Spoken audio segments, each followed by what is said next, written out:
I just want to go see Superman again.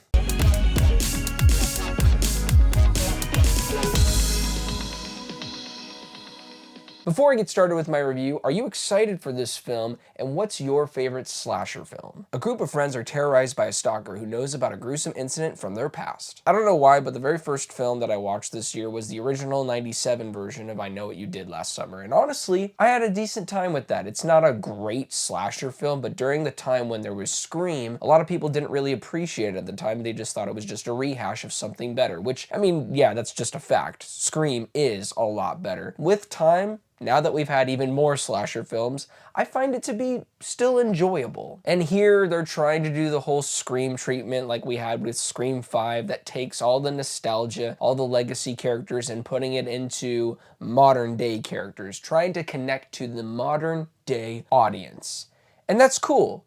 Did it work here? Kind of, but not really. I love Freddie Prinze Jr. I love Jennifer Love Hewitt. Their characters, for the most part, not getting to get into spoilers, but for the most part, I really did like how they utilized them. They weren't just a 2-second cameo. They were somewhat integral for the plot. My biggest problem is all these other characters around them, your new modern day characters that you have to connect with. And for a movie like this about friendship, where you have your cliche douchebag, all these stereotypes in a horror film, it checks off all the boxes. And either you're there for it or you're not. Madelyn Cline is actually a good actress. I've never seen her in Outer Banks, but I really enjoyed her performance in Glass Onion. Here, she does a great job with what she's given. The problem is I found her character pretty insufferable. She is literally playing into the trope of that person. I just don't like being around that kind of person for an hour and 50 minutes. You also have the guy in The Little Mermaid, the one who sang this song. Come find me!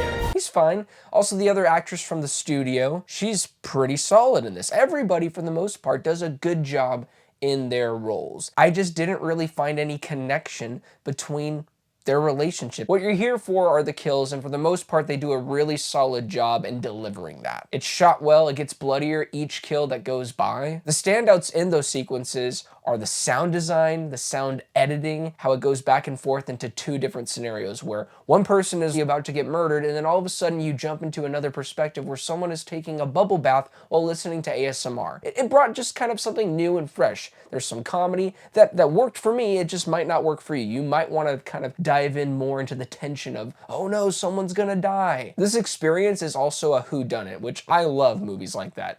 Knives Out, Glass Onion, but I'm not comparing it to the quality of that. This movie can't even touch those. Enough characters are introduced all throughout the film to make you go, okay, I think it's gonna be that. No, maybe it's actually, at a certain point I did kind of figure it out, and that is the biggest issue with the film. When your whole movie is hinging upon a reveal that happens in the last 20 minutes, that can either make it or break it for your piece of cinema. My reaction, it didn't work. It's an ending that just needed a bit more time to actually earn what they were trying to execute. And it was almost kind of laughable. Right when this reveal happens, I instantly didn't believe it one bit. Slight spoiler, but you're probably not gonna see this movie. The character of Ava is in another room with someone else, and at a certain point she thinks that, oh my gosh, this could be the killer. As soon as they walk upstairs, Ava is downstairs. You wanna know what she does? Text Danica. I think I'm in trouble. Send. You could just text. I Know What You Did Last Summer isn't terrible, but there is a better version, and that one came out in 1997. 5 out of 10. Well, thank you guys so much for watching this review. It really means a lot. Please do not forget to like and subscribe, but most of all, do not forget to be blessed.